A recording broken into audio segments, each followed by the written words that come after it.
online, on digital, and on 88 to 91 FM. BBC Radio 2. Russell Brand. That was the New York Dolls, Dance Like a Monkey. Good, isn't it? Yes, I liked that. and you did. It wasn't like the monkeys often have some sort of rhythm and drive.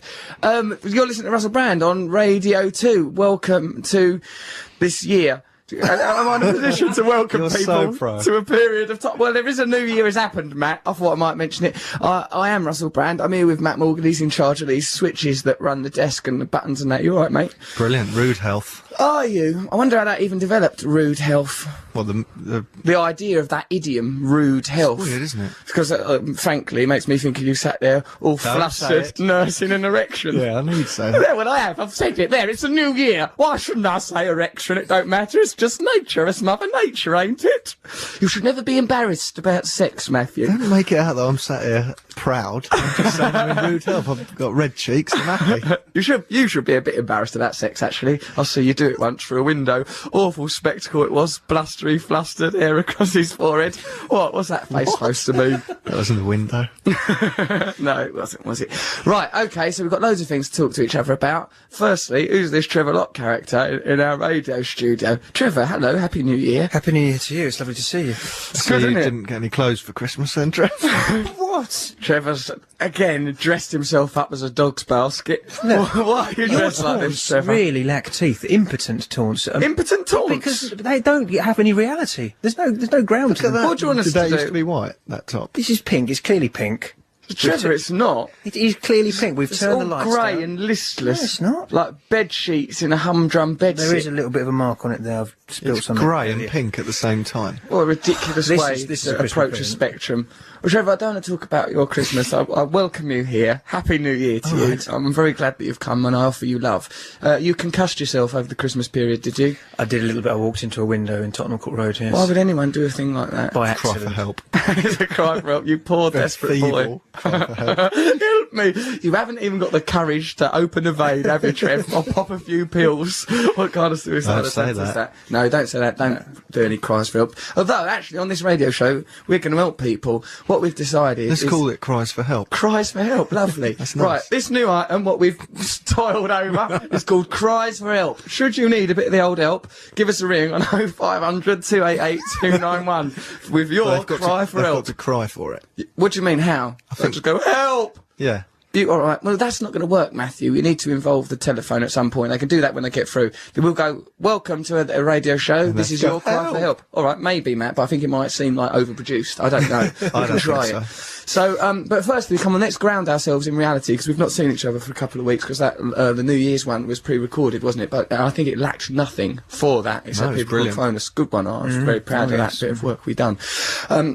If you want to join in, ask us for some help or something, or just comment on your feelings and your innards, you can email russell.brand@bbc.co.uk. You can text us at 88291. It's going to be a really good radio show. Later we'll talk to Noel Gallagher, won't we? I've missed him. What sort of help do you think we should be Well, more say specific? you're in love with someone and you want us to get involved with that, ring us and we will. Right, say you think, oh, I love this girl, I keep looking at her all the time, perhaps she works at a garage, tell us about that, we'll ring her up and trouble her. Yeah. Or, like, say you're a hospital porter and you're getting bullied by one of the paramedics, tell us, we'll phone up the hospital. Oh, I doubt you've upset me now. Why? Why? You Who think is this guy? Poor fellow, he'd be played by Robson Green, who's being bullied by a bully boy rat with a quiff. There's a rat with a quiff bothering me. I don't know if that actually happens in the NHS. So yeah, ring us up with your problems if you want, 0500 288 291. But let's ground ourselves in reality. I've been away on a nice holiday. I went to Mauritius. That's not reality, is it? Isn't it? I bought out of reality, it was an escape. Living the millionaire's playboy lifestyle. It was really posh, the hotel I was staying at. I had my doubts. I thought, is this hotel good enough? But my doubts were quashed when I see Roman Abramovich was also at the same hotel. Frightening. Explain who he is for people like me. All right. Well, Matthew, Roman Abramovich is a billionaire oligarch. How do you say that word? Oligarch. Oligarch. He's an oligarch, which he's he got a lot of Is power. that worse than an orc? He's like an orc, Matt, but with more syllables. Can you imagine how damage a guy like that could do? Yeah, he owns Chelsea, and he's football rich. club. Chelsea Football Club, yeah, not the district, bless you, or Prince Harry's soon-to-be wife. I'm a bit troubled by She's these. not called Chelsea, is she? She used to. Harry's one is called Chelsea. Oh, right, okay. Will's has got Katie, and Harry's got Chelsea. I've got swept up in the soap opera that is the British monarchy a little It's not bit. Barbie and Ken. Will's just got Katie. Oh no, Chelsea's going near Will. Well, then you should be allowed to go on Katie then, Harry. Fair's fair. Yeah, so I just want to talk about these things a bit. When I was on holiday, Roman Abramovich was there, and it made me feel nervous because of his power. He emitted a sense of huge power, and I kept trying to overwhelm that sense of power with jocundity and my garrulous nature, right? There was a buffet New Year's Eve. Roman Abramovich, he sat over there, the other side of the room. It's a posh buffet with sculptures, not like, you know, like a buffet jostling in the queue with a paper plate. Sculptures? Ice ones, mate. Oh, God. Lovely it was. And so Abramovich, he's over there. Nesbitt was there as well, Jimmy Nesbitt, but like, out of cold feet. He was also in the hotel. This doesn't sound like a holiday. It's like a nightmare. There's ice sculptures. Jimmy Nesbitt. I think he fell asleep in Heathrow. I woke up, I'd inadvertently been put into a celebrity TV drama called The Island. It's a reality show with a difference. Grope your way through these ice sculptures before Abramovich buys you and destroys your talent. Yeah, so like, yeah, Nesbitt, I only see him frolicking in a pool for a bit in this dream stroke. Frolicking? He was frolicking, yeah. That's slanderous. No, it's not, mate. He was doing it. He was above board. He had his trunks on. Mind you, they were on his head. And he was in rude elf, if you know what I mean. Yeah, and like, I didn't have nothing to do with Jimmy Nesbitt, as much as I admire him as actor. And then, but Abramovich, he, like, sort of, I just kept seeing him at the buffet. And I just thought, like, the first time I saw him, I was dressed up in my England Russell Did you just attire. mime carrying a tray? Did I? I don't know, at the Matthew. buffet and you were carrying a little tray. It was actually a piece of fine bone china, Matthew, which I carried with incredible dignity, like a P.G. Woodhouse character. Right, so, yeah, I kept I tried to look at him in a way that suggested, oh, hello, mate, are you all right? Like that, just with facial expression. Like I was sort of, hello, mate. Like I was sort of an overly keen orderly to try enjoying giving him a bed bath. Hello, you all right, Mr. Abramovich? Oh, you've got nothing to be shy of, have you? Eric Get them Idle. Jim Jams off. No, like in a friendly, that was friendly and not annoying. Oh. Do you see? There seems to be some confusion between the friendly and annoying. It's going to eventually get you into trouble. But I always looked at him like, oh, hello, mate, hello. He'd just give me a steely, cold stare that tore right through me. I couldn't get him to stop doing it either. Do you think he knew who you were? I think that might have been the problem. Come on, mate. I couldn't get him to... Hello, mate. Yeah, those ice sculptures are nice, aren't they? You what, mate? Here, so I'll get you a glass of water. Do you want an egg sandwich, mate? Do your work here. Sort of, mate. I just want to make you happy. Here, give us a cuddle. Yeah, I couldn't get him to crack, even with my utmost nice, friendly expression. Why did you bother him? Why didn't you just get on with your holiday? I couldn't, because he was potent. He was a potent force in the corner of the room. He's unignorable because he's not like a celebrity, is he? He's like a king or I something. don't know. I never heard of him till today. Oh, come on. Matthew, don't you read the papers? I've heard that name. I didn't know what it meant. I just thought that's a series of signs, like hieroglyphics, Yeah. like you're Indiana Jones groping your way through a media temple. Yeah. Well, that's a crazy way to live. So anyway, that was part of my holiday. The other part of my holiday is I didn't bother to whoop my hair up into frenzy. I just had it down all nice and normal. And I dressed in white linen sort of clothes and started to think of myself as a sort of messiah figure. Is that healthy? I think it's just a costume change then. Essentially, yeah. I just put on a different colour jacket. Right, so we'll talk to Noel Gallagher later. We'll solve your problems because you might be a bit jaded because it's a new year. Do you feel jaded, Matt? No, I told you, rude health. Oh yeah, rude elf. Oh yeah, I remember now, but I Trev's just saw that as a euphemism. Well, Trev does look jaded. I am jaded. Why are you so jaded? Well, I'm still recovering, I think. Alright, say you was a listener of this radio show and you wanted our help, what would you do? Yes, hello, this is Radio 2, Russell Brand Show, how can we help? Hello, I'm looking for meaning. Sorry, you're boring, bye! Go on, meaning you say? Yes, meaning. Well, just be beautiful to people then, old bean, because Really? there is no meaning, it's a construct. Be Birds and beautiful. the trees, they don't think about meanings, do they? What would be the point? Just get on it, lay your eggs, eat your worms. Get on it. Get on it, mate. That's how I talk. In my mind, I'm still wearing my linen trousers, Matthew. Can I just say, those pictures of you in the paper on your holiday... Go on, victimise me. Where... No, I'm not going to... I thought I looked like a great train robber. I thought I looked like a great train robber. You look like a mediocre train robber. Was there paparazzi in little canoes? You've dropped all the swag, you twit! How do they get those pictures? There was a little island, and like they kept turning up there. Some people looked like indigenous to the island because they was just like Mauritian-looking, like Asian-looking people. And then occasionally there'd be a sort of a white paparazzi person. The first day they turned up on a boat, right? And they came sailing right up close to me on the beach, and I thought they're not taking photos, are they? Why would they? And then I realised they were taking photos when they went, "Thank you, Mr. Brand," like that, as they sailed off. Like that, having taken shots of me. I would have tried to dress nicer had I known that was what's going on, because my trunks were too small. Very odd. I wondered what happened to you. Did I not look like a great train robber? Oh, you looked good. Like you shirt had your hair in a undone. ponytail sort of thing. Ah, right, okay. Like the one I saw. Yeah. You looked all right. I mean, you look like you'd been enjoying the buffet.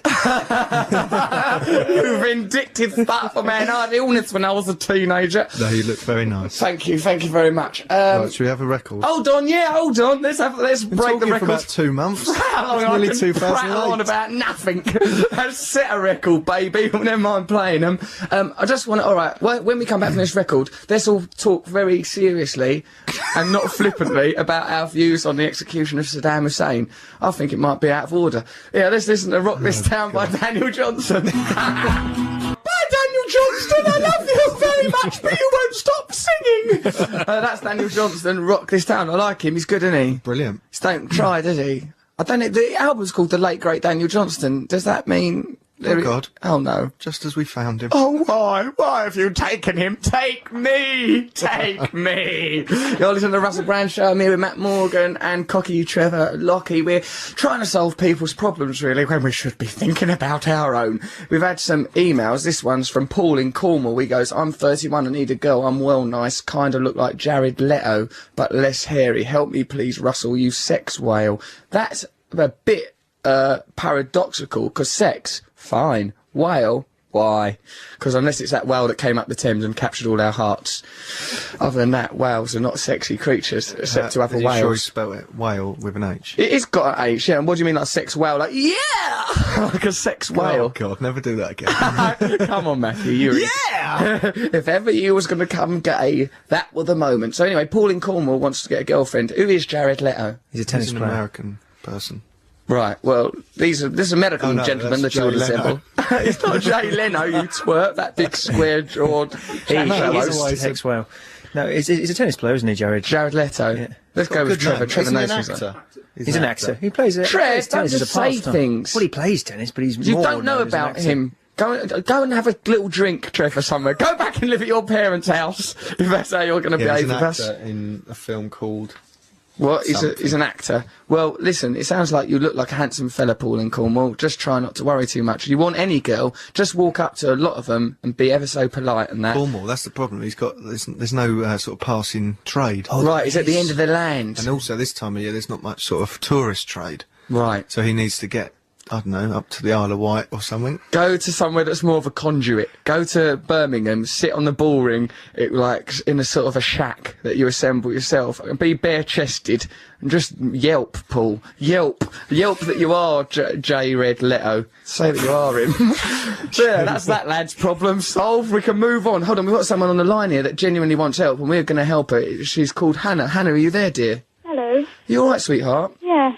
What seems to be the trouble? Well, I'm going to have a 16th party, well, hopefully. 16th party, you've had 15 up till now. Do you have one every year? No, I only had one last year. Right, but you are 16 years of age. Going to be in February, but I want ideas, because all my friends have really good parties, and I want a good one. Right, so you want to challenge the superiority and supremacy of your friends' parties with a party of your own.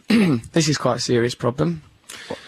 What are we going to do? Well, it's baffled. You've stumped us. Well, I suppose you're 16. You can't really drink booze yet, or any drugs, because that's illegal. 16. Right, now you will be legally allowed to have sexual partners. Now, I think you should theme the party around legal sex. I don't know. Don't do that, Hannah. Your parents will not let you... Are you using your parents' house as a venue? No, I want to try and get a horse that's bigger. A horse. Don't do that. The Trojans suffered badly as a result of this birthday technique. She's just going to get a horse. With a DJ. Right. Some crisps. DJ crisps. Okay. Well, what theme, is... You want a theme?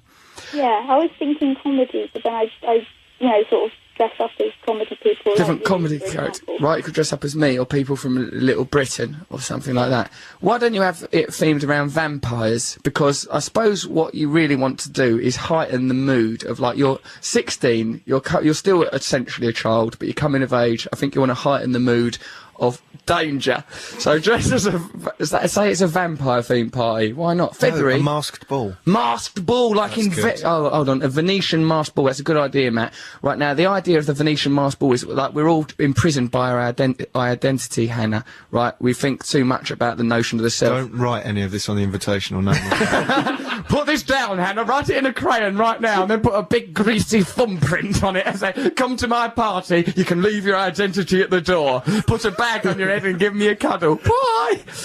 I think this masked ball idea of Matt's could possibly be the solution. I like that idea. Sounds cool. Imagine that, people whirling about, lovely, graceful, sort of, you know, in its way erotic, but in a suppressed, suitable way for a 16-year-old girl.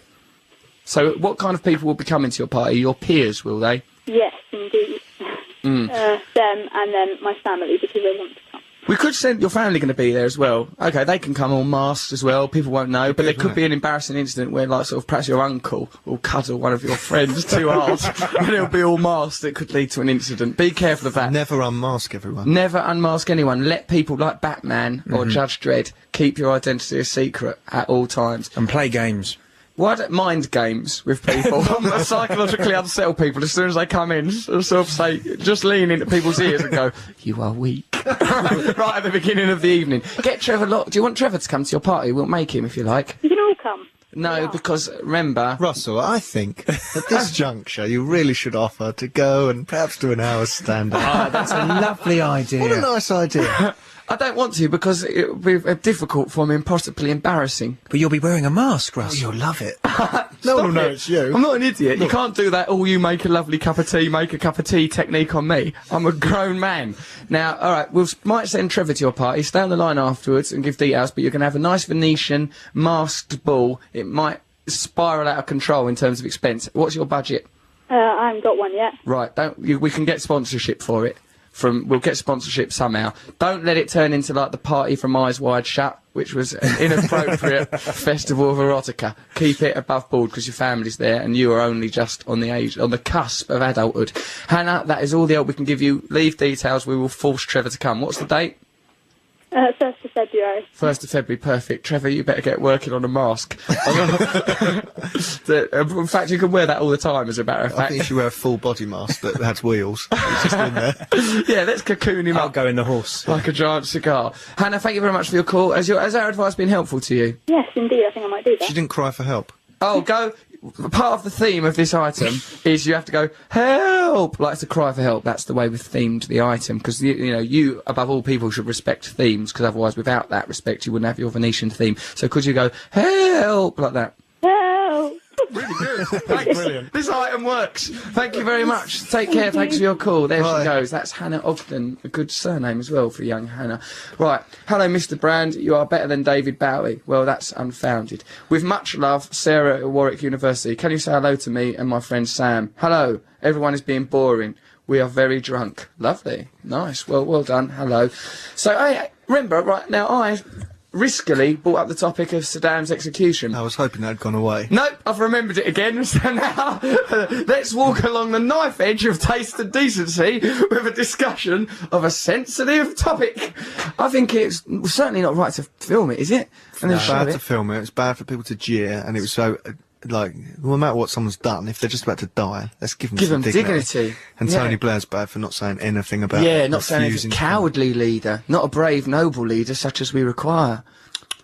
Let's get a shot of him as well. Let's hang him. No, it's wrong to hang people. It's wrong to kill We've done enough on the Hussein thing. Not yet. I've always liked Saddam Hussein since he was found in the ground eating little fun-sized Mars bars with a big Father Christmas beard.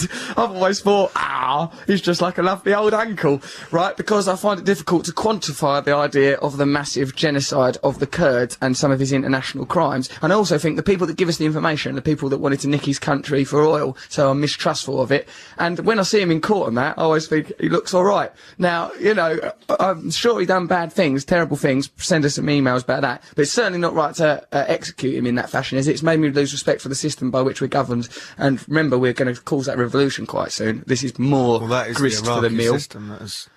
Yeah, but it's not, is it? It's a puppet government, Matt. They're not a proper Iraqi system. Isn't it though, Trevor? Puppet government. I don't know if they're puppets. Nor do I, or not. but it's my instinct tells me that it's a puppet government. The Americans are running it, really. They kept changing the judges and that, and Saddam Hussein was furious about it. Then they hung him. It's out of order.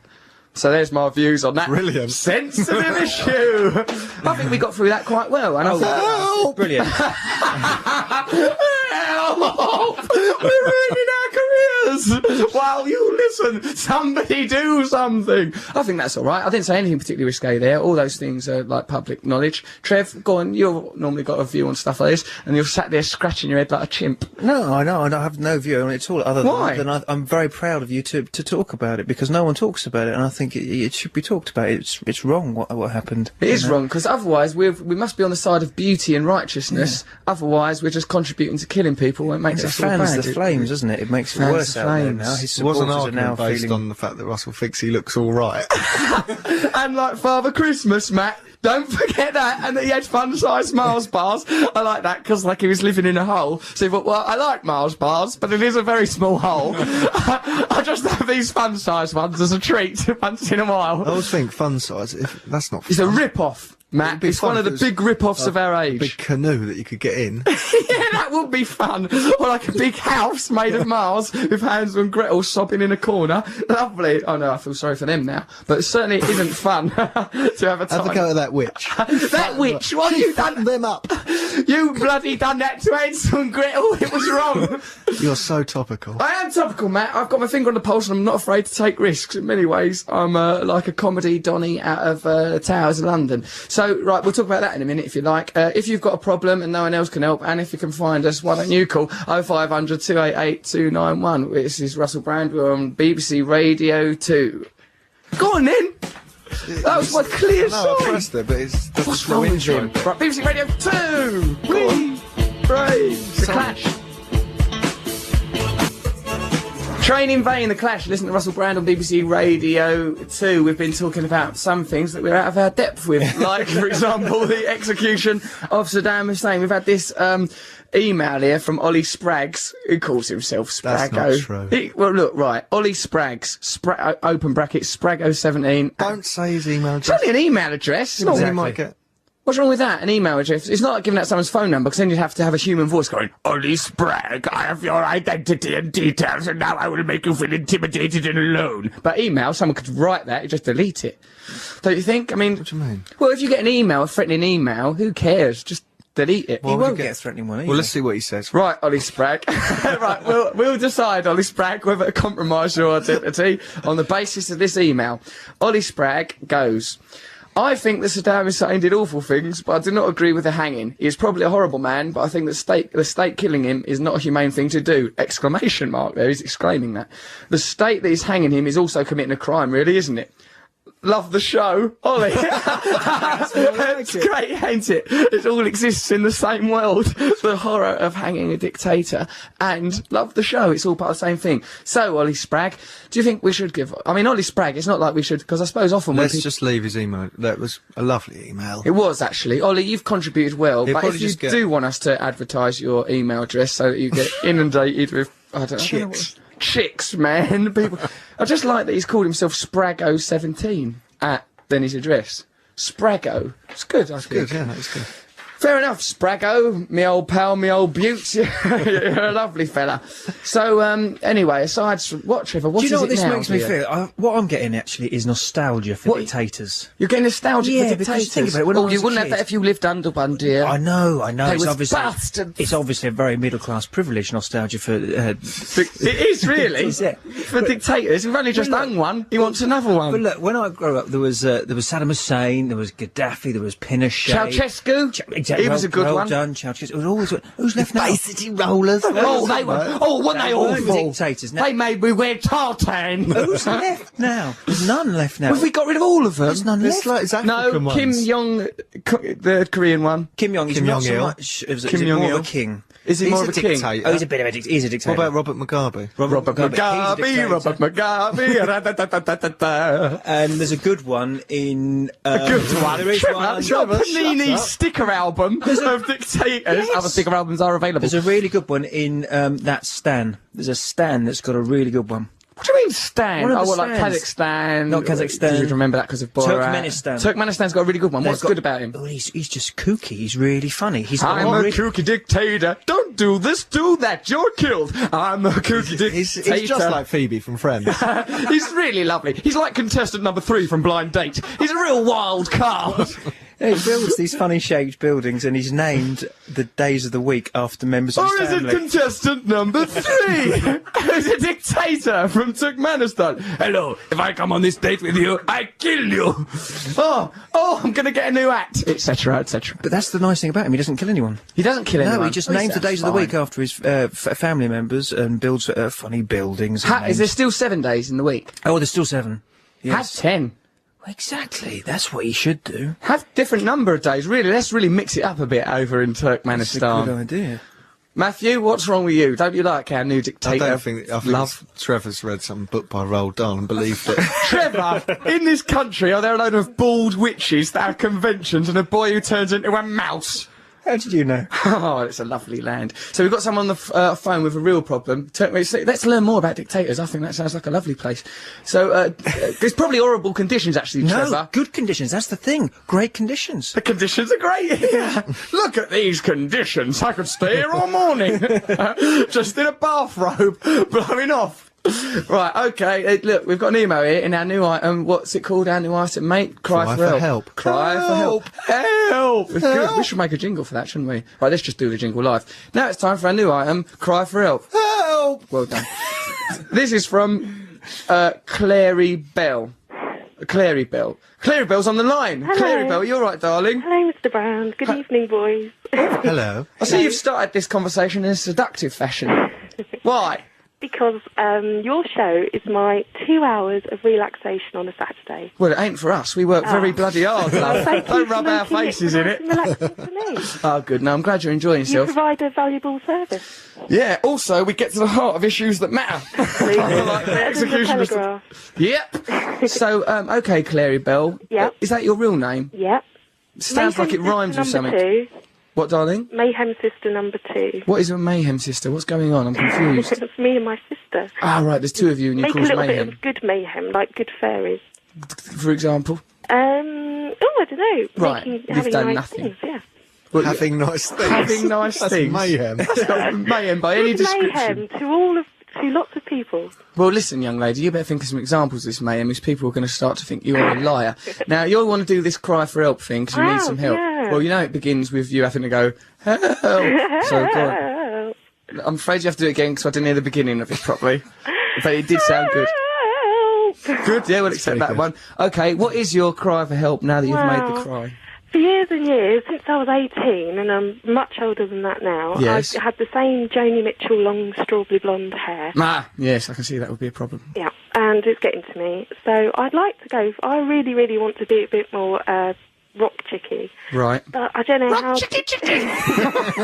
I don't know how to do my hair in a rock chick way, and every time I do it, it still stays flat, however much mousse I put on. So Right, Matt knows a lot about I things like fancied this. a new rock look for 2007. help you if you don't help me. Let me. That could be my new catchphrase for this item. You help me, and I'll help you. That could be another one. Now listen, right, Matt knows a lot about rock chicks and the likes. That's Right. how he distracts himself from the concept of death. So what should this girl do about her hair? Well, what colour is it now? Strawberry blonde. Like Right. Joni Mitchell, You've got 1977. Put up a parking lot.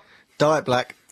Dye it black for a kick-off. That's your starter. Cut That into wouldn't it. look good with my eyebrows. Actually, Dye them black. dye it. Shave them off. I've been thinking about eyebrows a lot. And what the hell are they? And what do They're they there want to from stop us? sweat going in your eyes. I don't have sweat going in my eyes You would because of the eyebrows. I've learned a valuable lesson here. Dye your How hair do I black. get the height on my hair? Well, Russell's your man for that. I'll help you with height. Over to me now. This is my field. Right, for height, you need to create static, and you can do that with a hairdryer, spray, and rub. You know how if you're trying to get a balloon to stick to a ceiling and you rub it in your hair, you forget about the balloon. That's not going to help you. Just use your own hand. Keep rubbing in a circular motion on the crown of your head and create static. Then spray with spray. Then dry. I don't know what it is, Matt, but I like it. I don't want you to judge me. I'm not hurting anyone. It is static. It is static. It's back combing. You're just making the pot that go on. Carry on. So, right, this advice is going well. So, yeah, get your hair all nice and high and spray it then. And make it big. Yeah. Spray it with what? Dye it black and make it big. Standing in the garden. What do you What do I have to spray it with? Hairspray. Hairspray. We can't recommend brands because this is the BBC and we've got obligations, although you may not have noticed that over the last half hour with this inconsequential wittering. I'm going to try that next gig I go to. Yeah, and then maybe go to a hairdresser, go to them, take some of the weight out of it. I don't know what that means, but they like it. Just say something about layers. Layers. Go in there, go layers. Take some of the weight out of it. Don't be frightened of the hairdresser. Keep the length. Keep the length, take some away. I understand your fear of hairdressers because they don't listen, do they? It doesn't matter how much you go. Oh, can you just leave it that length? They've got their own agenda. That is to cut your hair shorter. I've never had my hair cut. I'm so frightened of hairdressers. Don't do that, because then women that have got really long hair down their waist, you sort of think that they still live with their mum and that they're mad. So don't get... Do you? I probably do you live with your mum and are you mad? Is your mayhem sister actually your mother? Is that what the mayhem really is? That you've abandoned the idea of generation? Nice, it sounds crazy. Get your hair cut, get rid of some of that length. Dye it black, and then create some mass at the crown and some static. Remember the balloon technique? I'm going to take the scissors to my hair tonight. Don't do it yourself, you lunatic. Yeah, do it. Do it yourself. Yeah. Send us photographs of your mangled skull. Before and after. Can I just say I completely disagree. Do not dye your hair and do not dye your eyebrows. How dare you? You've not got the qualifications. It's frightening when you discover that somebody's dyed their eyebrows. And it's disturbing to Perhaps I'll do one green and one... I'll do one claret and one blue. Use a marker pen. Clarabelle, before you take on board any of Trevor's advice, I'd like you to know that he is sat here, fully naked, and his own eyebrows are completely bald. It's not true, I'm wearing a tie. Does he stick them on every night? They're just bald and he's put his signature above each eye. He's written Trevor Lock above each eye, but a bit too high up, so he looks like he's surprised by his own identity, which, quite frankly, I am, Trevor. Why would anyone choose that? Well, I was the only person in Northampton that laughed at Trevor Lock's jokes. Because I was frankly ashamed of that audience. Trevor's from Northampton. I know. You're talking about this whole span of his life. I know, and he managed to get through a bit of a rough gig that night. Well, it's because he was going home. They sensed that he was one of the outsiders. That's why Trevor left Northampton. He belongs down here. It was great. London. People were shouting, "Oh, come on, get to the break," and I was laughing. You were laughing, encouraging them. I like his poem as well in the little book. Listen, you've become too much of a minority interest. Get your hair done. We've got to play a record now. Thank you so much for your advice, boys. That's brilliant. Actual love to you. Actual love, Clarabelle. And to you too. Right, bye-bye, Poppet. Bye. Booker T and the green onions. Is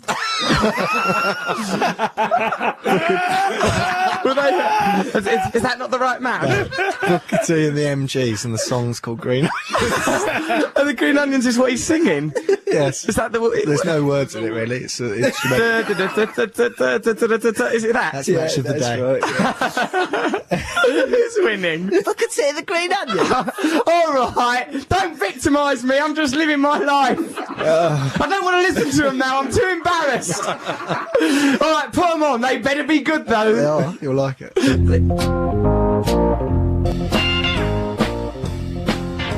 Hello, blimey. Right, so that was Booker T and the MGs with a song called Green Onions, and it could have, I don't want to say I'm bitter, because I know you won't take me seriously, because I've embarrassed myself, but that song was not about onions. There was no relevance to that at all. This is Radio 2, listen to Russell Brand. Here's some emails. This show should be on Radio 1. It's funnier than Moyles. Oh, Chris Moyles is very good. He's very brilliant, but thank you for that flattery. Also, we like Radio 2.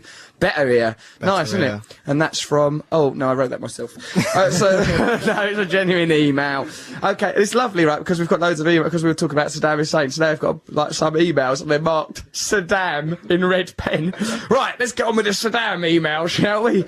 Right, from David in Surrey. He wants to talk about the old topic of Saddam Hussein's execution. I'm glad that you said that about Saddam. I felt the same sympathy and weird liking of him since they got him out of that hole, but have been too embarrassed and confused at why I felt this way to tell anyone. I think that might be different to what I'm feeling. I think what David is feeling is lust. Now I feel glad because I'm not the only mental one. Cheers. No, David, you and I are like-minded souls, fair of us. Right, so we've got someone on this radio that's got a problem, and it's me. No, it's not. Let's do that cry for help thing. Who's on the line? Peter. Peter, are you there, dear? I am, mate. How are you doing? Oh, I'm ever so well, thank you. Now, we're doing this item, as you know, it's called a cry for help. Would you mind going, help? I thought you did that at the end, not the beginning. It's sort of, we mix it up a bit, Peter. Oh, right, okay. If you're uncomfortable doing it now, we can save it. I mean, I know really I'm supposed to be driving this radio show, but I don't want to make you uncomfortable. Trevor's poised to say something. I know what he should do. He should state his problem and then punctuate it with a help at the end. Full stop at the end. Right, fair enough. Peter, state your problem. Right, I've got a date this Saturday for the first time in ages. Help! I know. Hang on, Don't do it for her. I've got a couple of dilemmas that you can help me with, hopefully. We'll help you with all of them, mate. All right. Well, where do I take her out on a date? I live in the country. Right. Okay. The nearest town is Banbury. Like Banbury Cross, Rydals. Oxford. Take him to Oxford, is that what you're saying? No. To a quad. Oh, sorry, Peter, go on. And then, the only thing is, I met her on the 29th when I was celebrating my 40th birthday party. Right. Only talked to her at the end of the bar, got on like a house on fire.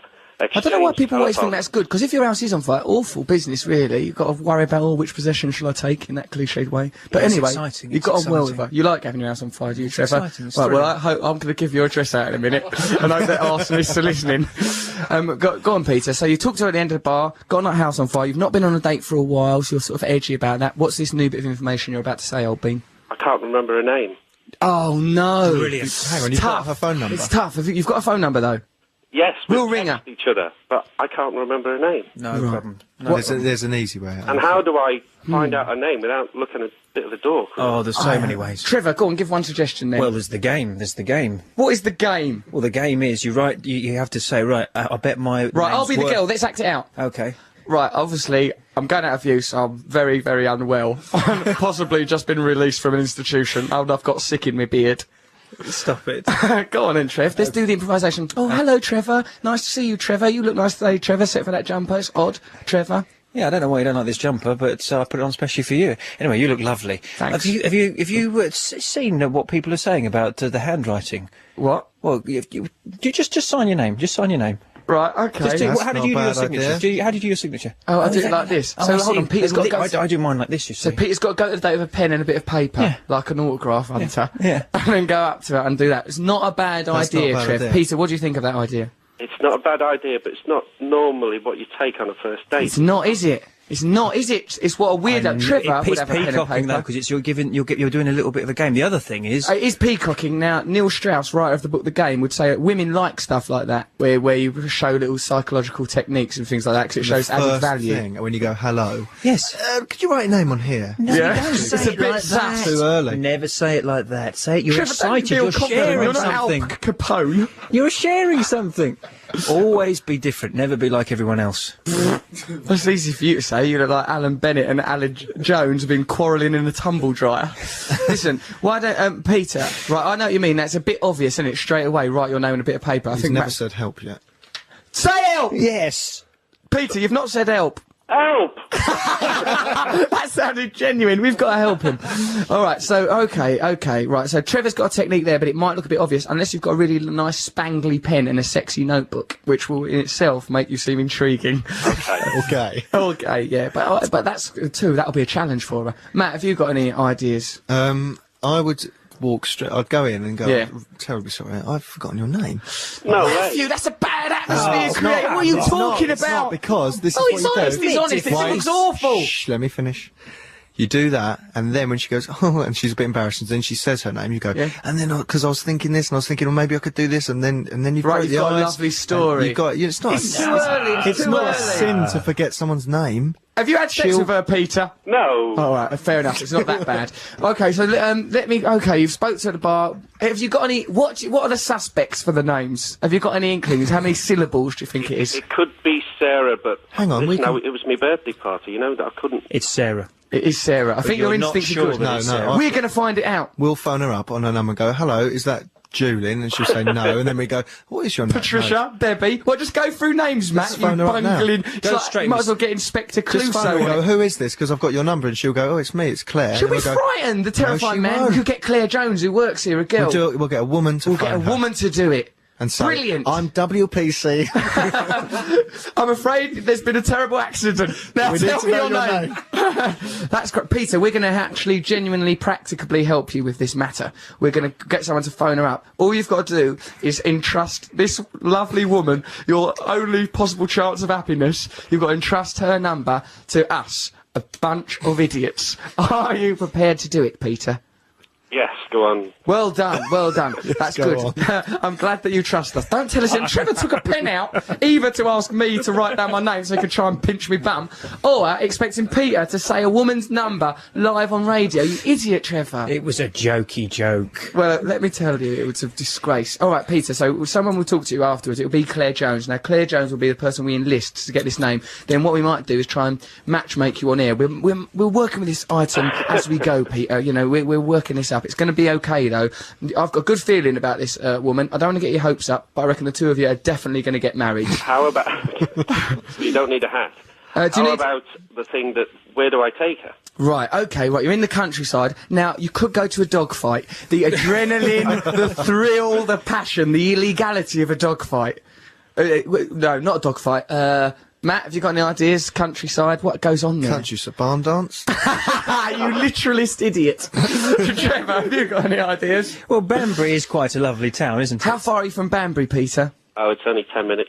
Well, go there then. Go Banbury. For what? For dinner, or just to go and sit and watch the clouds? Eating dinner is all right. You're talking. You can talk about the way you've horribly bungled this date by not remembering her name. That'll keep you going for 10 minutes, according to Matt. Then you can sort of start writing down people's names and giggling like Trevor with a sweaty pen in your palm, or perhaps your palm's sweaty. I don't know how it works. I think. Well, don't you just go somewhere simple? What are the options in Banbury? Banbury's. It's kind of a small town mentality, to be honest. What do you mean? Are the pair of you going to get lynched? What's going on? Is she 12? No. Well, there's a bit of an age gap. How big's this age gap? 22 years. Bloody hell, mate, you get a bus through that. A school bus. No, that's not a problem. Because he's 40. Oh, he's 40. What's she, 18? Yeah, that's 18. fine. That's normal in this day and age. Peter, you've made us help a sex criminal. I'm joking, no. Peter. I'm joking. There's nothing wrong with what you're doing. It's a laugh. It's good. What have you got in common, though? What is the thing that yeah, when you were chatting at that bar, house on fire about?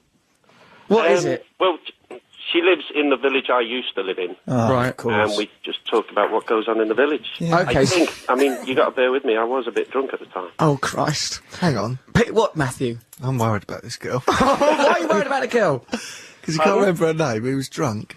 No, I think this date's going to... Matthew, where is your sense of romance? For God's sake, this is going to be a lovely date between a very drunk, very old man and a confused teenager from a village. And if you can't see the beauty in that, there's something wrong with you. Peter, we're going to make this work. Stand on the phone, talk to Claire Jones, and give this, possibly Sarah's number. We've got to go to another show now. Right, it's the news, actually. I think of the news as a kind of show. It kicks out content, baby. Who's been hung today? Okay, so, Peter, you leave that. We're probably going to ring you up later when we've thought of a proper plan for action. Right, so... Okay, bless you, Peter. You sounded a bit full of regret when you said thanks for your help there. Don't be. We're going to help you, I promise. We will help you. We may not have any skill, but by God, we've got enthusiasm. So, we're going to help you. Right, Peter, stand on line, talk to Claire. Okay, so now it's nearly 10 o'clock here in good old England, GMT. Let's go to news with lovely Andrea Simmons, isn't it? Oh, we love Andrea Simmons. Try and get the word in, the phrase, doomed date into the news. No, it's going to be a good date. It's going to be a good date. What word can she get in? The word romance. Get romance in. Get romance in, Andrea. For God's sake, we love you. This is 88 to 91 FM. This is Radio 2 from the BBC. This is the occasionally romantic BBC News Desk at 4 minutes past 10. Our next at 11. Russell Brand. That was The Doors, Peace Frog. You're listening to Russell Brand on Radio 2. We owned a bit of the news then. We owned some news that Andrew Simmons said romantic at the end of it. So occasionally romantic, BBC News Desk. I like how she speaks, don't you? Sexy. It is sexy. In fact, often news people come across sexy and weather forecasters. I like them lot in that position of vague authority. Michael Fish. Yeah, fishy. Fishy poos. Oh, fishy. Go on, predict something. Predict some weather. Give us a prognosis. Okay, now what are these important things we have to think about? Oh yeah, we're talking about Saddam Hussein in the news, eh? We've got our fingers on the pulse in here, ain't we? That's a lot. Seems that we've uncovered something there. Now, we'll keep thinking about it. We'll get to the bottom of this mystery one way or another, like in Scooby-Doo or something like that. Trevor, what's up? Nothing's up. Nothing's up. Just straightening my glasses, you know, getting a better view of you. Why wouldn't you? We've still got Peter's problem to consider. Before the news, we had a phone call from Peter in our new item, Cry for Help, Help, where he revealed slowly and incrementally that he was dating an 18-year-old girl. Now, but he's forgotten her name. He's not been on the first date yet. Peter's Problem would be a nice little sitcom. Peter's Problem. Do you remember May to December with that old bloke? Yeah, I do remember May to December. It's a long, long way from May to December. But let me work on the theme tune for Peter's Problem a bit more. Peter's Problem. Do, do, do, do. He met her when he's drunk. His brain is full of lust. Run, woman, run! I'm joking. I'm joking. Peter, I think Peter seems like a nice man. He's lovely, he's sensitive, he's fun. He's a laugh. I like Peter. He remembers her age, but he doesn't remember her name. Interesting. That's probably because there's no legal issues with her name. I'm joking. I can't help myself. Someone stop me. So, I think that, what we should do anyway, Claire Jones, who works here for our programme on Radio 2, she's got the number of this woman. She's even now ringing her up. I goes, try and reveal as little information as possible, and then we'll get her on the air, because you have to get consent from people. Unfortunately, you can't just ring people up. Does that mean whenever you hear something on the radio where it purports to be a prank phone call, it ain't real? Or maybe it's pre-recorded and they've got consent retrospectively. Maybe, because you can't put things on I air. think they're pre-recorded. Right, fair enough then. We'll do some prank phone calls, will we? We won't, we can't be bothered, can we? Nah. Right, okay, so, right, anyway, we'll get her on air and we'll persuade that we'll get her name out of her anyway. Claire's already probably got it. We could either just tell Peter or we can chat to her. I think we can really make that date go with a bang. And I think we should really, really get involved. Absolutely. With the same sense of fun that we have attacked the issue of Saddam Hussein's execution. Why not just get her name, then jazz it up a bit and tell Peter another one? Because Peter's listening now, and that would be wrong to do that to Peter. Just go. I like Peter. I like Peter. But why don't we say she's called some unacceptable racist slogan? So she's called Ku Klux Klan. No, we'll not say that. Let's just be. We're on this earth to do good. That is our role here. Yeah. And do good. We bloody well will do. Good. So, okay, time now for another bit of the old advice for someone. It's Liam. Liam, are you there, mate? Hello there, Russell. Why did you nearly say call me? He said Ken. Fair enough, I'll be called. Oh, because of Ken Russell. Ken Russell. Yeah, fair enough. Now listen, old bean. Yeah. Liam. Now, you need some advice from us, don't you? Yeah, I think I do. And what is the nature of this problem? I'm an actor, you see. That already is terrifying. Yeah, it's not going very well. It's hard to be an actor, isn't it? It's very difficult. Yeah, okay. And, how'd you get your foot in the door, Russell? Just kick that door wide open. Don't use your foot for a start. I know. I wouldn't be able to do stand-up comedy. Right, no, don't try that, it's ridiculous. What you must do, am I right in thinking you went to the same drama school that I went to? Yeah, that's right. Have you left there now? Yeah, it was a couple of years ago now. What, did you find it good going to a drama school? No, I was very proud to get in. What did they make you do? Nothing too bad, actually. Well, when I was there... I didn't take my clothes off that much, right? You didn't have to take your clothes off much? At all, actually. When I was at I went to this drama school. It's called Drama Centre, famous drama school. It uses sort of Stanislavski method, Lee Strasberg's interpretation of that method. Oh, of course. And it's all method, isn't it? You know, you have to take things all dead seriously. Spent a lot of time crying and a lot of time in the nude. And that was normally before I got to school. So you have to take your clothes off and do things in the nude. Yeah. Well, that was the old days. I was a bit softer when I got there. Well, mate, I had it tough. Swimming costume. You can do it in a bra, Liam. So you didn't have to do. They didn't make you run around the nude. Did you have the marvellous teachers that were there when I was there, like Christopher Fettis, for example? Yeah, I was going to ask actually. I bet Yat loved you, didn't he? Yat Malgren was one of the teachers there. I liked him because he was like Yoda or something. He was this old Swedish man, maybe about 85 years old, and he'd won an Olympic medal for some sort of gymnastics or something in the 20s. And he spoke in the 20s, ages ago. He was really apparently old. he danced for Hitler. Well, in a way, we all do, don't we? I think he might have danced for Hitler in some occasion. They're very... Why? Well, Hitler liked to dance. As a distraction. He's got to be able to unwind. Perhaps Hitler had a gun. Who knows what techniques Hitler was employing. Listen, right, I want to tell these people about yaps, so shut up for a second, Liam. Right, I'm diplomatic. Right, so this is the thing that's good about Yap, is like he was all old and withered, but wise and clever, and he'd give you this information based on the techniques of this bloke called Laban or something. Laban, yeah. Laban, right? Yeah. Every physical movement apparently represents a psychological shadow move, and these different techniques. It was extraordinary stuff. Now, take your clothes off, children. Stop crying. It spoke like this. But I don't want to. I danced for Hitler once. Now you do this for me. After what I've done for the Führer, put on these suspenders. No, he didn't speak like that. He spoke like this. Oh, this is very interesting. The acting that you do is very realistic. What? That's how he spoke. He was all old. He's stroking a cat. Yeah, a little bit. Well, it wasn't a cat, I don't think. But, like, this lovely... He was a good acting teacher, brilliant. He was probably some sort of wizened old genius from what I could work out. No, he's dead now. Right? And but one of these things that was really good, like, I remember we was all in his class, and he was sort of talking about, like, our behaviour, and we all sit round him, he's this guru-like figure, and, like, he goes, I know some of you... But he was all wise, and he goes, I know some of you boys who like to take cocaine because it makes you feel jolly. Jolly. I like that, feeling all jolly after the old cocaine. It don't make you feel jolly, it's depressing. Liam, what are you up to? Liam's drifted off. Yeah. Liam, we're setting up the item. Let's listen to him. What's he doing? Well, he's an actor, you see. He's working in a cab office. What's Liam doing? It's his ego, he can't bear to listen to you. Right. Liam, what are you doing? Oh, sorry about that. We've been listening to you, and it sounds like you're a criminal of some description. No, let me tell you, I'm so sorry. Are you in a cab office? I'm a night porter at the moment. Where? In Pimlico. You're a night... I do it all over. I get sent everywhere. What is a night porter? I just basically... It's pretty much just... Is it like a vampire with a trolley? Radio.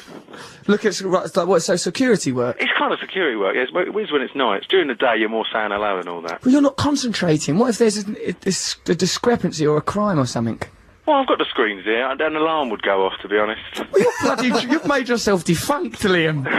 For Christ's sake. That's what's keeping you out of the acting game. Oh, you don't really need acting. Just imagine that there's Romeo and Juliet going on when you look out the window.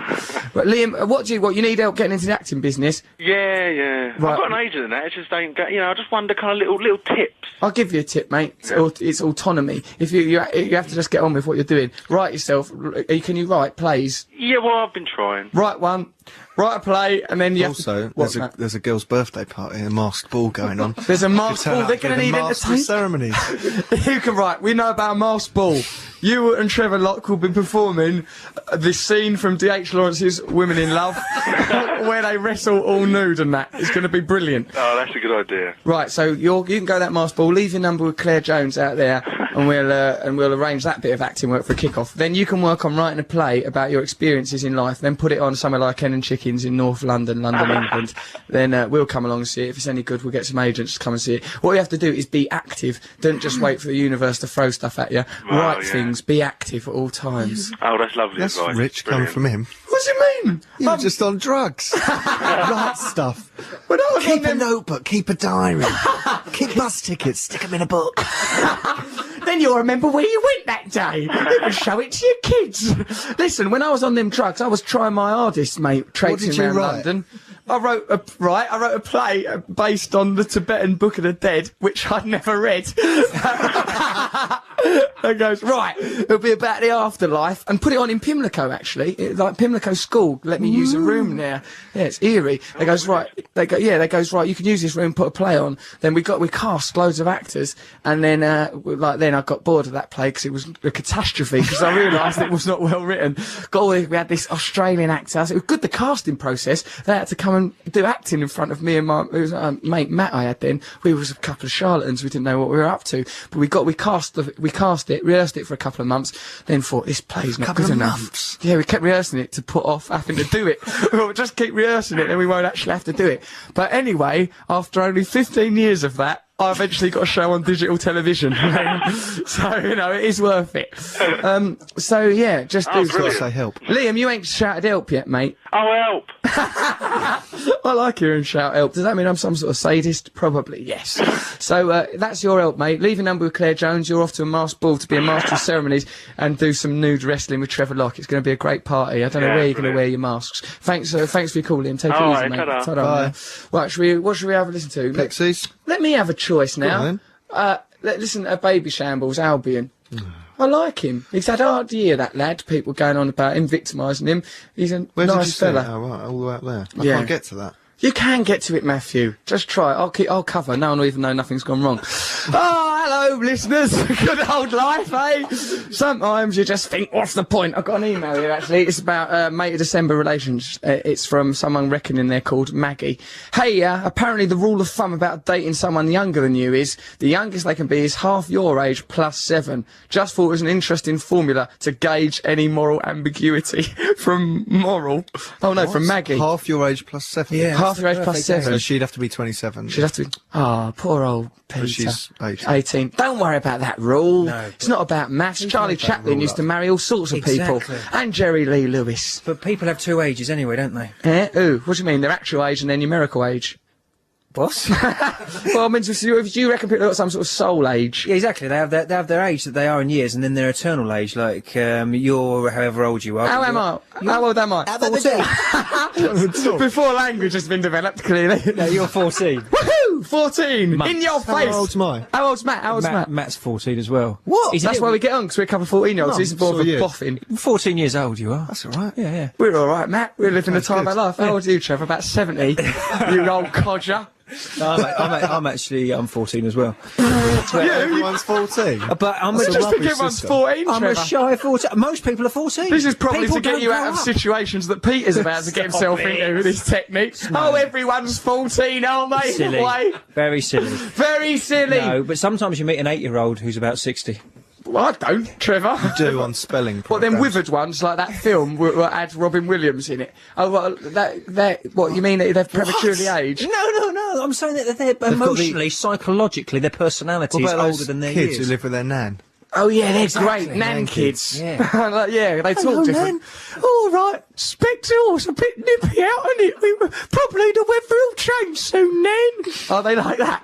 I had a nan kid at my school. He wore a lot of wool. A lot of wool. Some nan kids, their mum gave them to their nan. I know, because they were too young. It was always an interesting drama. I loved them nan kids. Nan kids were great. Because they used old-fashioned language and old-fashioned ideas. I suppose we'll just have sausages again, Nan. Blimey, I might as well turn in then, Nan. They set their own bedtimes. They're responsible. Yeah, them nan kids. Just have it off a tray in front of the telly, shall we? Shall we, Nan? All right. Okay, never mind.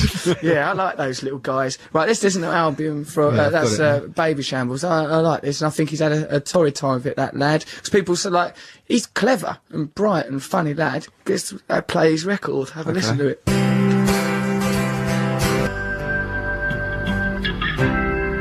Baby Shambles there, capturing the quintessential essence of Britain, I think, quite nicely. And it was flawless. Well, you mean the link? Or you fade things too quick sometimes. I know.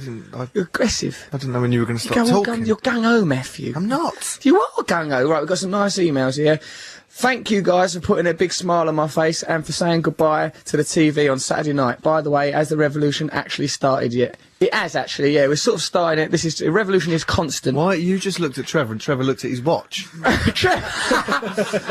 Right, we've got some things to tell you. Trevor, check your watch. Yes. We're starting at 10:37 p.m. I'm going to kick over some bins and do a blow-off near Thatcher. So, anyway, you remember that lad that looked like Jared Leto? He sent us another text. He goes, I tried exactly what you suggested, Russell. I took off my shirt in a late-night corner store and it worked. No one knew Jared Leto, but I got my nipples sucked and then someone's kindly put the ED on in pen because he don't even understand the concept of tenses. He lives in perpetual motion, this guy. The future, the past, it's all one thing. Okay, there's another thing here. Lindsay in Glasgow. Dearest Russell, Trevor and Matt, I'm stuck ill in bed with concussion, honestly. No. Oh, you poor cow. And would very much appreciate a hello. Look at Trevor feeling extreme sympathy just because he clattered into a window in Tottenham Court Road recently. I know how she feels. Why don't you form a support group with other numbskulls balls go clattering into things. Anyway, she wants some advice on how best to hasten my recovery. Just stay in bed, love. Drink That's a lot Lindsay of water. in Glasgow. Drink a lot of water, love. Yeah. Drink a lot of water. Take it easy. Take it so And think easy. beautiful You two thoughts. must be qualified. Beautiful thoughts. Look out of windows romantically. Kick off the duvet! Go mad! Everyone just go nuts! No. Anyway, Lindsay, look after yourself up there in Glasgow, love. Hi, Russell, I need help, says Grace Benati. What a cool thing to be called. I can't get over all my friends. They're getting enraged. Oh, Saddam should have been killed in that fashion. Grazie. Should have or shouldn't have? Shouldn't have been. Okay, you're a good point. And What fashion would she recommended? yeah, that's true. What, it's not about fashion. It's wrong to about- kill him. Put them in a tree shredder. Or perhaps in a Gucci frock. Come on. We can't kill anybody. This is really great, though. This is from Cara Skipper. Right, it goes, hey, I agree with you about Saddam Hussein, but what do you think they should have done? From Cara Skipper, putting us into terrible territory there. Right, okay. I think community service Exactly. around Iraq, sweeping up and stuff. Sweeping up No. and laughing. For ages, with a broom with only one hair on it. That would be cool. That, in a way, would be a sort of a, like from the mind of Samuel Beckett, a punishment. It would be forever, that punishment. I likes it. I think, well, I don't know really, but there's no point being horrible to people. You might as well just sit him down and go, now look, Saddam, what you done to them Kurds was out of order. Are you sorry? Are you really And he sorry? nods. Yeah. Let him go. You go, I thought Kurds was a bit of Goldilocks' dinner. Oh no, that's Mrs. Muppet. Please send my love and hugs to Sean again. Oh, right, it's Little Natural Miss Muppet. Nation. It's not Mrs. Little Muppet. Miss Muppet. I don't know who these Mrs. people are. Muppet. I don't know who them people are in nursery rhymes. It's only a way of conditioning children. They're all bonkers. Fence me in. It's more of my political views. Actually, that was wrong what I said then, and I'll What? take it back, because I was being detrimental about them Kurds, and imagine you were one, I or know. knew one, you'd be brassed off with me. I'll take it back. I was just being silly, trying to lighten the mood in the old life and I'm that. going to apologise to Mrs. Muppet. Mrs. Muppet, wherever you are, I apologise to you. I've diminished you, and earlier when I thought of you, I've looked up your frock. Here, Peter, you better get back in touch with us, mate, because we've called up that woman and we know her name now. Right, earlier on, a gentleman called Peter phoned up our new item, which is called Cry for Help. Help! That's how it goes. And this Peter's problem was, he's going out, he's met a woman at his birthday party, they got on like a house on fire, he was drunk when he met her, he can't remember her name. He gave us her phone number. We've called her. We know her name now. Peter, we're not going to tell you the name until you have performed several trials and The labours. Trials of Peter, and it's not Sarah. You were wrong about that. It's not Sarah, I mate. think it's not we even the should- right number of syllables. We should Peter. do a blind date thing. What do you mean, Well, blind date? one of us gets the Trevor, right is name. this your way of trying to seduce Peter's girlfriend? Don't be silly. This is my way of trying to make it a little bit more interesting. Go on. You think of a girl's name. Maybe I do. Maybe Matt does. But one of us has the real girl's And name. he has to They guess like it. a roulette like with a names. blind date thing. Right, and if he gets the right one, then it's So he's gotta destiny go that they who's go most out. trustworthy. And we'll overlook this horrific discrepancy in their ages. He's got to read who's lying. Exactly. out of us. He's got to Okay. read who's lying. Brilliant item. Well done, Trevor. That's What the should we best- call it? Let's call it, Something Peter. nice. No. Something nice. I don't know, a shrubbery. So Squeak, piggy, It's squeak. called Guess the Name, Peter. Guess who's lying, Peter? Peter, guess who's lying? Guess the lie. Peter's lie detector. Or something like that. Anyway, we'll figure something catchy in a minute. Right, someone's on the line, and I believe that certain someone is called Kirsty. Kirsty, are you all right, my love? Hi Russell, hi Trev, hi Matt. Hello. Lovely you are. It's like you've been trained to do that from a 5-year-old. I imagine you with a balloon in your hand, like on a string, that sort of balloon. So, what's up, Kirsty? Because we've given good help so far. Jared Leto blokes had his nipples sucked in a garage. That's good.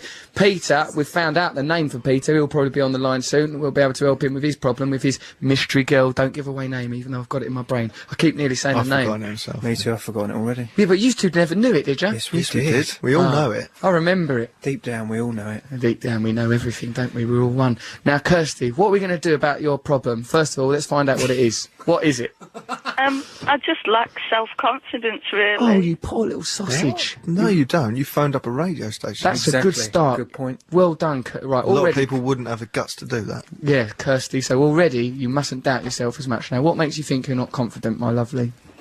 Well, I'm just, I'm really, I don't have any self-confidence, and I have no, belief in myself and stuff. It's difficult to believe in yourself because the idea of self is an artificial construction. You are, in fact, part of the glorious oneness of the universe. But how can we help her?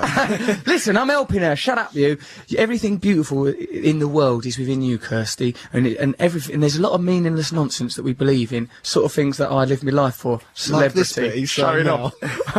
Listen, shut up, Matthew, because I'm trying to help someone who's shy. Okay. Come on. Right. This self-confidence. Now then, really, I mean, everyone feels like that, you know. Even people that comes across dead confident, even arrogant and annoying, going, whee, ball bags! No one really feels self-confident deep down because it's an artificial idea. But I think what you have to do is, one of the things I've been told about self-confidence is you mustn't, really... Right? People aren't that worried about what you're doing and what you're saying, so you can drift around in the world relatively anonymously. You mustn't feel persecuted and examined, right? Allow yourself, or liberate yourself from that idea. People aren't watching you, and it's okay to feel them feelings without acting on them. That's my first bit of advice. I know, but when you were the chubby kid at school with glasses who were told you're useless at everything, you know, it kind of... Listen, I was a chubby kid at school with glasses, and they weren't even my glasses. I took them from a bus stop. I was chubby at school. Now listen, and getting told you're not good at everything, you have to try and undo that programming, really, right? But do you know this? Right, I can probably help you with this, but you may have noticed that we were earlier attacking the problem of Saddam Hussein being executed with a kind of bonhomie and jolliness, like we were drunken sailors, right? But look, your problem, I suppose, it's more important because you're here with us and actually talking to us. But we can help you with this self-confidence thing. As Matt pointed out, you've already called this radio station. Trevor's quite a wise person. Let's go over to him, and then I'm going to, in a minute, I'm going to stop being sensible and be really daft. So prepare yourself. But here's a bit of advice from cocky Trevor Lockie. Well, I think what you've said is exactly right. Everyone lacks self-confidence. It's how you present yourself, and you have to learn some new types of behaviour, really. It's like that little boy who lives with his nan boy. Oh, he behaves like a nan because that's who he lives with. And the people who are confident, they sort of copy confident people. It's all about pick somebody you like, you admire, who's confident, and try. I do that because I have it. I mean, I'm a comedian and I'm very shy and I lack self-confidence and I have to go up on stage sometimes. You were very good on stage, though, in York, Trev. Oh, bless you. But you see, I was terrified inside. And I had to, I have to pretend, I have to pick somebody and try and imagine what it's like to be in them, visualise what it's like to be inside them. And it's like, right, I've got a bit of freedom. Yeah. And sometimes I do that with Russell. I imagine sometimes if I have to walk into a crowded room at a party, I think, who can do that? Oh, yeah, Russell Brand can do that. You absolute pervert. I expect if you're the person who's been stealing my washing. Kirsty, that's good advice he's given you there, because pretend to be someone else. Well, just take the modules of different characters, because you're not bound to your own identity. It's an arbitrary construction built through experience. A lot of it. There's no reason why certain people should be confident. As she said herself, she's always just been made to feel not confident. Free yourself from the shackles of self and identity. It's a load of old rhubarb. Or get drunk. Drink yourself. No, don't do that. 'Cause I used to do that. It's ever so bad for you. Doesn't it? Kirsty, we're going to give you more advice. Claire Jones, she strikes me as a bright girl. I sort of keep brushing off all these different problems with Claire Jones. Hold on, here's an important step. Right, you've got to go, help! Right, on national radio. In fact, international, you can listen to this anywhere in the world, I think, if you've got enough willpower and not enough to do. Why don't you do it, go help? That'll be one of your first tentative step on a journey to self-discovery. Can't I just say help? No, you've got to do it in a silly voice. No one will care. No one will care what it sounds like, No one does care about anything, really. We're all just going to die one day. So come on. That'll cheer you up. Said help. You've got to go. You've got to do it in this sort of voice. You've got to go, help, like that. Come on, Kirsty, don't let us down. We're all behind you, my darling. Help. Well done! That's an important step for Kirsty! Kirsty, we offer you actual, genuine love from our human hearts. We're all one. Fear nothing. Go and talk to Claire Jones, right, because we're going to be much more upbeat and daft now. You're lovely. I've loved talking to you. You're very brave to ring us up. Don't worry about nothing ever. There's nothing wrong with you. There's nothing wrong with you. Go and talk to Claire Jones. Right. Okay. Bye-bye, darling. Bye-bye. Take care. She's done that help good, I thought. Yeah. Laugh. Yeah. Nice, upbeat. Right, there's the nice... Oh, yeah, look, we've got some stuff. That guy Peter that we've been trying to help? Help! Dear Russell, Trevor and Matt, I've got an idea for Peter. The night I met... I'm going to continue now. The night I wet my bed... The night I wet my wife, Alicia... I'm listening. Oh, wow. His wife's called something like Alicia. I'm listening online from Poland, where we live. We are both fairly drunk. Cool. Because this is a drunk Polish couple. Consequently, having exchanged numbers, I found myself in a similar situation. He's married to this woman now, Peter. This must be inspiring you. Excuse me, but that's terrible manners. Consequently, having exchanged numbers, I found myself in a similar situation. So on our first proper date, I happened to have my Polish language homework, because if you are Polish, you better bloody well learn to speak Polish, mate. What kind of Pole are you? He's not Polish. He's not Polish. He's an Englishman who's learned it. He's English, he's learned Polish, he's with a Polish woman. I take it all back. So, I started the conversation by saying, please test me on this piece and help me with basic Polish conversation, i.e., my name is, what's your name? Hence, this guy should blag he's learning French, say, and do the same thing. Yeah, only if she speaks French, Richard. This is from Richard. This is also, if you think you're playing a game, she might make up a name and go, oh, I am Marie. I am Marie from Francais. Oh, that's a good game, Marie. I'm called Deborah. I'm leaving. Oh, yeah, no, Richard, this technique's mental. I mean, how hard can it be to learn 2 sentences in the time he's got to arrange his first date? And once he's established no, Richard, it doesn't work. It only works in your particular situation. There you go. Right, then talk about the invasion in the Second World War. These things are particular to your life. Richard, you lunatic. Oh, we've got Peter back on the line. Let's have a little bit of music, then we'll go to Peter. Right, well, what should we do? Listen to the Smiths, come on. Oh, Mos Def. Mos Def? Mos Def. Right, let's listen to him, and them. And the Green Onions. Sex, Love and Money. I hate you all. Let's listen to it. Sex, Love and Money. That was Mos Def, Sex, Love and Money. We've all had a jolly good time listening to that on Radio 2, listening to the Russell Brand Show. Now, if you've been listening to the show from the beginning, you'll be aware of the plight of Peter and our item, Cry for Help. Peter called with a cry for help earlier. That cry for help was he's met a woman, he's going out on a date with her next week, he's forgotten her name because he was drunk when he met her. Peter's here now. Hello, Peter. Hello, Russell. You all right, mate? Yes.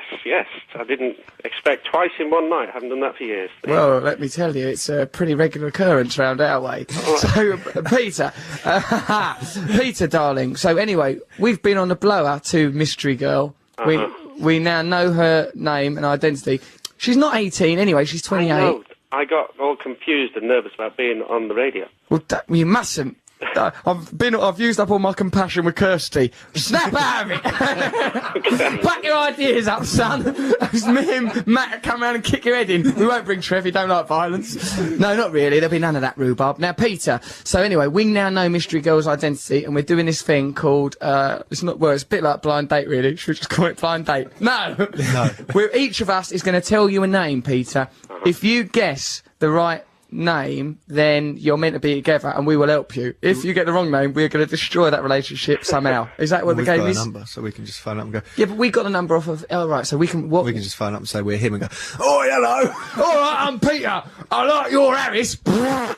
Stuff like that. Right. So if you get it wrong, then that's going to happen. But if you get it right, we will support you. Phone up and say we're character witnesses and he's a lovely bloke. Are we the ladies when we say our names? Yes, we're the ladies. We say what do you mean? We have to, one question. Yeah, we're the lady's name. And like what? And then what do we have to do? We act right. You can ask us a question. Yeah, but not our name. I don't think you should ask us our name. I think he asked us another thing, and then if he likes this won't work. The only bit of information we have is the name. We have to go. No, it's got to be done psychically. No, Trevor, we have to say, right, hello, Peter, my name's Duh.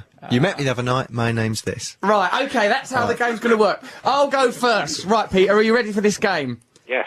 No pressure, then. There's a lot of pressure, Peter. But all of it's on you. Where it should be. Now, Peter, okay, then I'll be contestant number 1, Trev number 2, Matt, you're number 3, yeah? Okay. Right, okay, Peter, you have to do the voice of Cilla Black. Right, okay, throughout this item. No, you don't have to, we're being silly. Right. But you should. Yeah, Peter, I'd like to think that you've took your top off for this. Just to make it more adrenalised. Well, I'm from Liverpool as well as Cilla.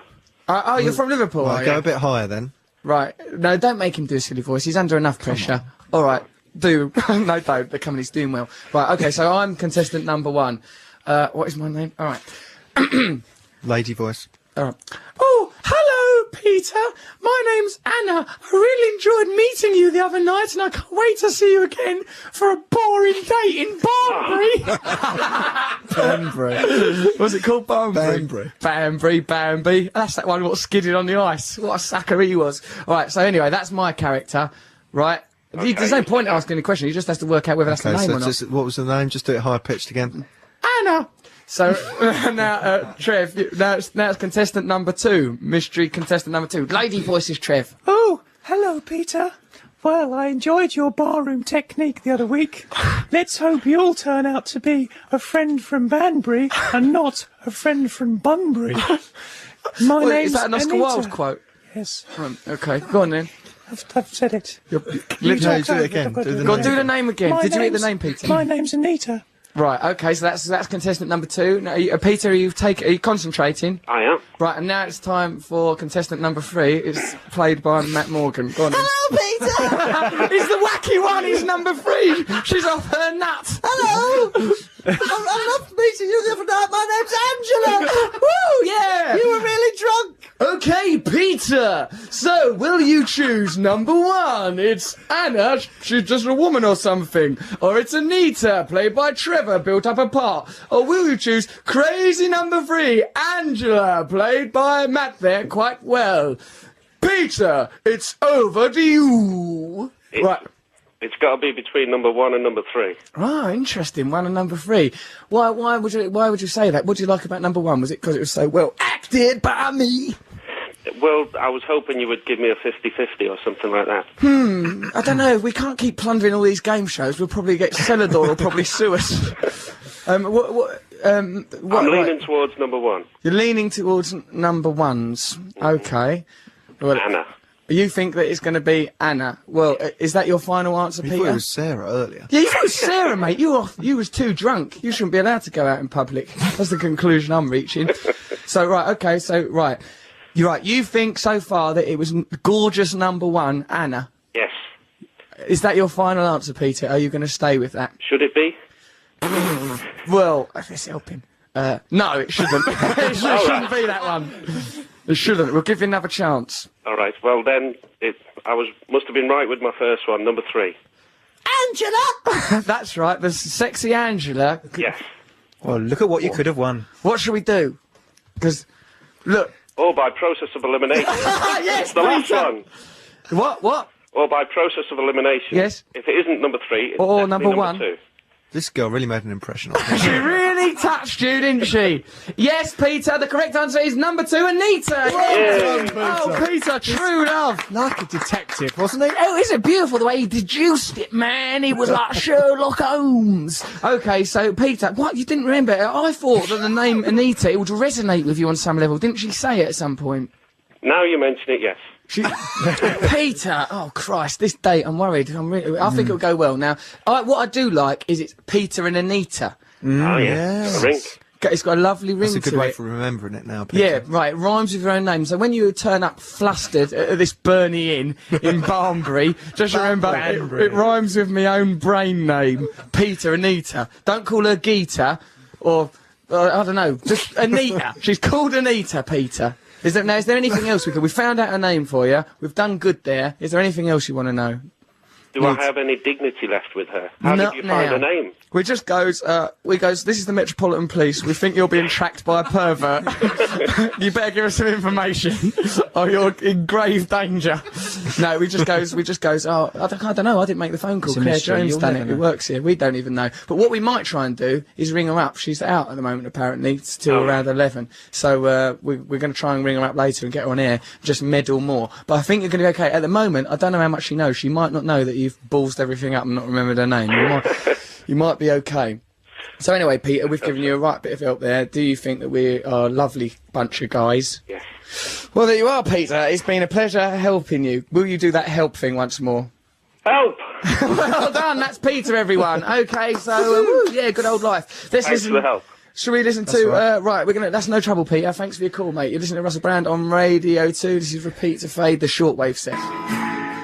Oh, that's Repeat to Fade, the shortwave set. I liked it. Sentimental, emotional. Nice.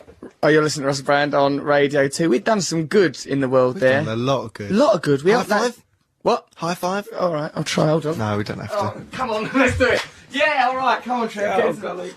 Well, this is because of the good we've done. We've done actual good. We helped that Kirsty to feel a bit more confident. We got Peter in touch with that woman, found out that she's 28. That's good news. He didn't remember her name, her age. 10 years out. 10 years, a whole decade he missed. That's like missing the 70s or something. What's wrong with him? What's he been doing that's so important? Okay, so right, we've helped him. Did we help anyone else? Yes, we helped someone else. Well, the lady with the masks. We've helped the master. We're helping everyone. Blimey. This should be a regular fixture. Let's do it all the time. It's easy as well. Cry for help. Right, okay. So, right, we've got a few things to probably wrap up. The show's over in 10 minutes, and then it'll be Andrea Simmons doing some news if she's not so wrapped up in her own sexuality. Blimey, what a sex bomb that woman is. I'm going to go in that newsroom one of these days, and while she's reading... Do you know one of my fantasies? Don't say this on air. But I just thought, you know when you see someone reading the news, like Angela Rippon or someone like that, or Moira Stewart. Under the desk. Under the desk, yeah. How do you know? Have I told you already, or have you think I it? can just read you like a book. It's a good book, isn't it? Probably D.H. Lawrence or some grumpy little pop-up book. A pop-up book of erections. Ghastly little affair it'll be. Well, anyway, it would be good to be under the desk while they're doing the news. Yeah. Don't know why I said nest. Good old life. We're all alive. We're all alive. I know this is very boring and predictable and unimaginative for me to say, but it's true. The show rocks, and you look very cute on the webcam. A lot of ours. That's from G. And that worries me, because G is our resident poet here, and I never knew that you felt this way. He'll be doing a poem for us in a minute. Obviously, it'll be more of an ode or sonnet to me, of him expressing himself, like Gerard Manley Hopkins' lovely suppressed gay vicar poems. Right, okay, what else have we got to think about and talk about? Well, right, let's wrap things up. Now, right, what have we worked out? Saddam Hussein, shouldn't have been killed. Not in that fashion, it's been bungled, shouldn't have been killed at all, it's out of order. We to go haven't around found killing people. an alternative punishment, though. That needs to be done. Maybe next week We'll work on that, because also our revolution is gaining steam. It's good that we've got a cynic on board. Matt, one of the key members of the revolution, don't think we should be doing it. Me and Trevor quite gung-ho. What? About our revolution that we're doing. No, I don't think so. I was just thinking about Saddam. Why? Well, I mean, like, I hope he's all right wherever he's gone. Wherever he's gone, I hope he's happy there. If dogs have a heaven, there's one thing I know: Saddam has a wonderful home. To quote the Elvis Presley song "Old Shep," which I probably shouldn't have done under the circumstances. I hope he's all right. You think he's gone to dog heaven? Well, I don't know. He might not like it there. I just hope he's all right. I hope everyone's all right. Everyone will be okay, won't they, Trev? Really? Right. What else? What else? Is there anything else we should be worrying about? I went off on my holiday. That's all dealt with. Did you miss me while I was gone, Matt? No. Not at all. Well, it was only 2 weeks. It was a nice break, and then I was glad to see you again. Well, that sounds got out of that one. Trevor, did you miss me? I did miss you. I genuinely missed you, yeah. Because Trevor's such a bum kisser. I'm not a bum kisser. He's not. I've He's never just done that. Comfortable with his emotions. That's what he is. You look at you all wrapped up, unable to deal with masculine emotions. It made my heart go all funny. I saw it in a newspaper. I laughed at him. Sitting in his little lounger. I looked nice on that holiday. I was having the time of my life. Right, ERG, come over here and do a poem. This is Poet Laureate of the show. ERG, come over here and do a poem. I think that's what it's probably like to be in the Bloomsbury You're putting him set. on a pedestal. ERG, mate. Yeah, I'll do a rhyme, son. Nice one. You wouldn't speak to Kerouac like that, would you? No, I suppose you wouldn't. You're quite right. You make an important point. It's Mr. G, everyone, with a poem to summarise. Should we clap? Let's clap! We're feeling enthusiastic, a bit of bloody effervescence, joie de vivre. Good. This poem is called How to Beat the January Blues. Forget the gym. Why kill yourself and feel guilty trying to get thin? Didn't we put a lot of time eating those mince pies? Why take out what we've worked so hard to put in? Depressed about the world peace and recent events in the Middle East? Maybe it was a fun-sized chocolate that was sent overseas. So in order to beat the January blues, here at Radio 2 we have a remedy for you. Take 1 part Trevor Locke and his collection of puppet dictators as he reminisces over the great killers from across all the ages. Then sprinkle some Matt Morgan to restore the order, giving hair tips to girls and writing tips to night porters. Yeah. Finally, to pop the cherry on the top, Mr. Brand lends his hand to solve the problems of the land. Peter suffered amnesia, so who should he believe, her? Russell, Matt or Trevor? Or should he just demand her autograph the first time he meets her? So, if that doesn't work to lift the January curse, then just crawl under your duvet until February the 1st. Woo! Yeah. Fantastic poem. First verse I noticed was generic and could have been written before. We never mentioned mince pie. It was on the news. It was on the news. Do you Fair want to enough. listen to them? We don't listen to that news bit. We find that bit depressing. No, we don't. It's Andrea Simmons, and she is a goddess, that woman. Matthew, I noticed that we all had to have, when we were doing that thing for Peter, we all had to have our name written down on a bit of paper so we didn't forget. Look at that. Anna, and Trevor was Anita, I was Anna, Matt was Angela, right? And he's drawn a lorry around the name, like this idiot he is, with a fella waving out the window, and number 3 next to it. Matthew, that's an Why does it say 3 indication. next? Oh, I was number 3. Because you were number 3 and you can't retain any information in your brain. What is that lorry doing and where is it going and why is that bloke so upbeat that's I driving don't it? know. It's a nice little picture. It's a crazy thing to think about. He's driving us into 2007. There we go, on a lovely journey. So it's a whole new year, the radio show's going well. I think we've created a nice little vibe for everyone. We're going to be here every week doing this bloody radio programme, aren't we? Every week, we'll do absolutely. it. We like it. Oh, we didn't bring Noel Gallagher! Oh no! No, man. Oh no, man, my wife's gonna kill me. We didn't call Noel Gallagher. That's Corky from Reeves and Morton. Okay, look, yeah, we mustn't, sorry, Noel, if he was waiting to be phoned. He might have been, he likes being Isn't he in phoned. Australia still? No, he's back, he's in the countryside. Oh, thank God. He's in the thank God he's back. Right, When's he going to invite us to his countryside house? I don't know, I keep putting pressure on him, but he just doesn't seem to want us there. I'll tell you what we'll do is we'll ring him up next week and really browbeat him into it. He's going on holiday as well on Sunday, so that means... We'll tell him we'll look after it. Yeah, we'll look That's after a his good mansion. idea. What a brilliant Yes, sitcom. All of us in Noel Gallagher's mansion. It'll be crackers. We'll ruin his house. We'll break a vase. Of course we will, and then how will we solve it? Oh, it'll be like Early Fools and Horses with that chandelier. Alright, okay, so... who's on next week's show? Right, let's have... I'll tell you who we could have. We could have Reece Shearsmith out... And Steve Merchant's coming on. Steve Merchant's coming on. Excellent. Poor old Reece Shearsmith. Yeah, but that's because Best Friend's back. He loves us, he won't mind. Reece Shearsmith... We could have Reece Shearsmith. Steve Merchant's coming on. It's because it's already been organised. It's not a slight. I love Reece Shearsmith. I love all of League of Gentlemen. They're fantastic. But Steve Merchant, he works at Radio 6 Music, doesn't he? Yeah. So he's all, you know, we've got to get him on. It's written down on a bit of paper. If it weren't written on this bit of paper, we would F him right off. But Merchant is written down. I love Steve Merchant. He's going to be a brilliant guest. He'll be here. What else we do? We'll call up Noel Gallagher next week. We'll send a brief to Reece Shearsmith's house apologising for the scandalous way we've handled this matter. Okay, so, right. Well, our work is done here until next week, so, you know, goodbye. We love you in an actual, genuine way, not a sort of a superficial showbiz way. And now it's time for a little show that rounds up world events, not including the stuff we do, which is bloody significant when you think we're forming a brand new utopia, but other stuff, a little show, what we like to call the news. With Andrea Simmons reading that sexy news. And I'd like you all to imagine that me, Matt and Trev are under her desk while this news is being read. Unless it's a particularly depressing bit of news, in which case imagine us standing solemnly. But hold on, we took our trousers down, we're idiots. Okay, this is 88 to 91 FM, Radio 2 from the BBC.